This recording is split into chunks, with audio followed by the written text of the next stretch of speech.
James Bond might not drink this drink, but I would. Because it's stirred? It's shaken. Yeah! Welcome to Hawaiian Cocktails. I'm your host, Derrick Schommer. Ian Andrews right there. We're going to be creating what? We got a third. A third? A producer. Oh, we got a producer. Woohoo! Lance? Roulette? Yeah, French? that sounds right. Roulette. I learned something. Yeah. Lance, he's a new Patreon-ish. I guess patron is. Patron. Yeah. You can't really turn it into anything can't French else. it. Yeah. I can't French it. This cocktail from Munster was submitted a long time ago. I'm not going to tell you why because I didn't write it down.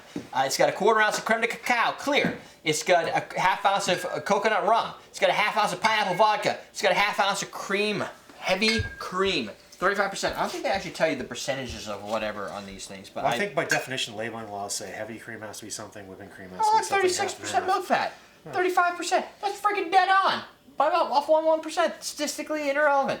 So the drink here There's called the Hawaiian Fondue is really a cream-based drink. It's got an ounce of cream compared to all the rest of the ingredients. Yeah, there's an ounce of cream and there's an ounce of 1/4 of in total of all the other alcohols. Yeah. So you can get it's got some coconut too. I don't know what it's gonna taste like. I think it's gonna taste good. If you don't have pineapple vodka, go with the pineapple rum. Is that what you said? Yep. And or what you can do or is you can infuse your own by just slaying some pineapples, soaking some vodka. Yeah. Oh, true. Easy. Vodka you is see at bars all over the place where they have the big infusion carafes there, just with pineapple just stacked up in them. Yeah. Infusing with alcohol is really dead simple. And here's why. Alcohol extracts flavors, much like sugar does for like a shrub and citrate and stuff like that. It just rips the flavors out. You leave it there for 5-10 days, maybe even less, depending on what you're extracting from. You're going to pull all the flavors out. Then you can filter that out, throw out all the other stuff, or eat it, if that's how you roll. It's going to hurt you if you do. Yeah. Those things get potent. Yeah. And then what you have is you have an instant pineapple. Then you can use like a cheesecloth to get kind of all the pineapple floaties out. Smell this. It smells like... Oof. Yeah. And one of the key attributes to, well, you do the shake.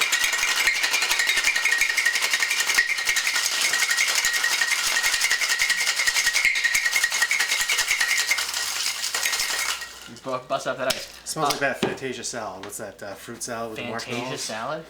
What's that Fondue? stuff? No. Oh. You know what I'm talking about? No. What did you say? You know it's like a marshmallow-based salad that you get? It's like Snicker salad. What's that? Snicker salad? No. I'll think of it later. Okay, we think of it. What alcohol tends to do is it grabs the flavors and it kind of traps them, and it does that with science, Whoa. right? And then from that science, when you add water, it brings out a lot of the aroma. So you want to add a little bit of water to your cocktail via ice or a dash of water to kind of extract it, because it basically rips the hydrogen bonds and all the aroma gets to get free and unlock and evaporate into the air and into your nose holes and other areas. I don't know if you really need the cream in there. They get the idea. Sure. Yeah. Plus, Hood's not paying me. Fuck those guys. Yeah. You done? You know what this really could use? Some kind of topper, like I don't want to say cinnamon because I don't think it's going to go well. Oh, it won't go well, but Ambrosia, ambrosia salad. The fruit ambrosia salad with the we're back on marshmallows that? That came to me. ambrosia. I would say a little bit of Angostura, maybe. I don't know. Let's see if that's even something that would ever go good with this.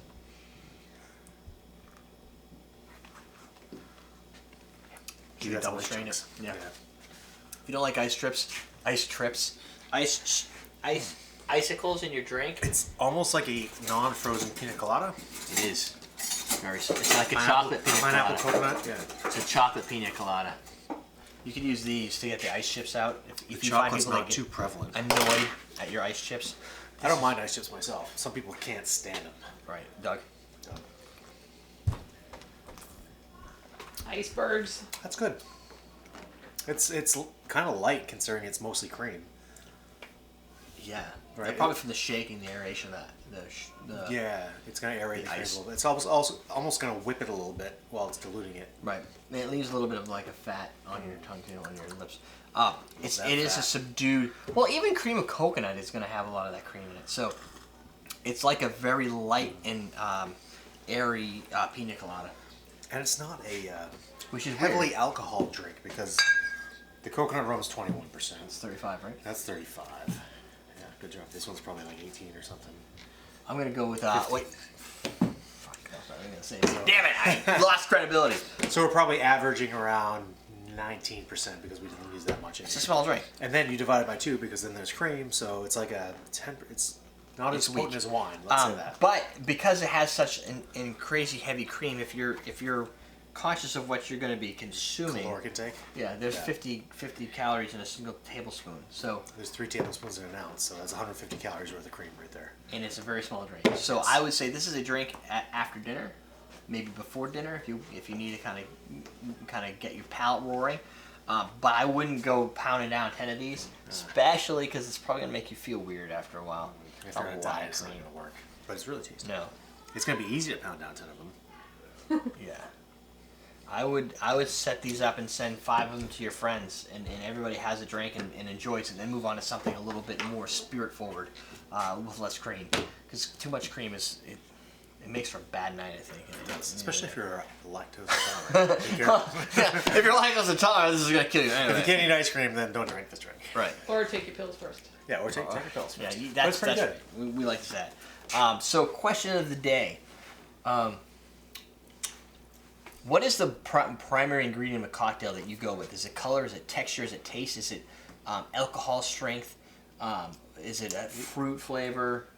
Cold? Refreshing? Like, what is that quality that you like in a cocktail? Like, I like balance myself. We just talked about balance in the last episode. I'm a nice, big fan of balance. I like balance too because then I feel like I can get, even if I don't necessarily like the flavor qualities of the drink. You can appreciate the drink. Yeah, it'd be that clove, be that eucalyptus, like in that drink, or even Jennifer. She's not a eucalyptus fan, but she was okay with that. But drink. she didn't go crazy over that drink. Yeah. And if you have an unbalanced drink, you're going to throw off a lot of people, and you're going to get people that don't. You're going to get a lot more. The general audience is going to necessarily appreciate your drink. And you can always have. You can always modify something that's unbalanced, which is half the fun of it, to make it better. Like when we were down New Orleans at the Carousel Bar, the guy made like a Boston Sour, and he's like, "Do you trust me?" And he threw in like some chocolate bitters. Chocolate bitters from scratch. Yeah, and it came out to be really good. Yeah. Yeah. No, it was Fee Brothers. It was Fee Fee. Brothers Aztec, right? Was it Aztec bitters? Yeah. Aztec. I think it was Aztec. Something. So there's, to me, the other thing I like though is the texture of a cocktail, like the egg whites and the stuff that kind of brings the weight to the cocktail is pretty good too. So what is that key feature set that you like within your cocktails? Maybe it's 2 things. Maybe it's balance and texture, or sometimes the aroma.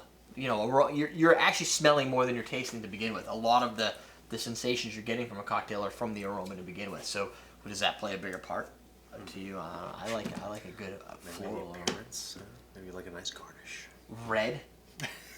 I like the taste of red. That's it. So what you can do now is you can go buy those scoops at AwesomeDrinks.com. You can do CMC 16. Is it really? It's 2016. 16. So until February 5th, 2016, you get 15% off your 15%. order on AwesomeDrinks.com. And just as a heads up to that, I did change the shipping, so it's $75 and over for free shipping from $50. Derrick wants to make money this year. He's sick of FedEx loves me. There's a plan, huh? Right, yeah. So it's become, because we shifted from glassware to more craft cocktail syrups, the glasses and all the liquids inside of them cost more, but I'm making less on them.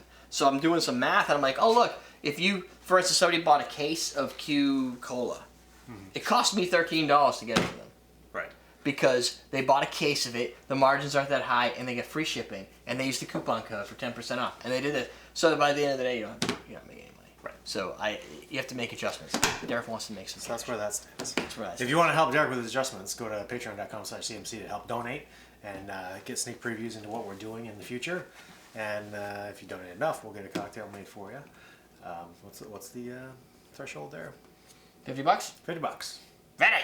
Not a month, right? No, just totally. I mean, you could donate $3 a month. Once you get to 50, then you qualify for all the cool stuff. All right, cool. And everydaydrinkers.com/donate if you don't want the Patreon thing. That's right. Yeah. We got everything. We're done. So. Good job. Which is your drink. There's different ways of balancing a cocktail. We're going to use the 2-on-1 method, and that's the way I think you guys should start out.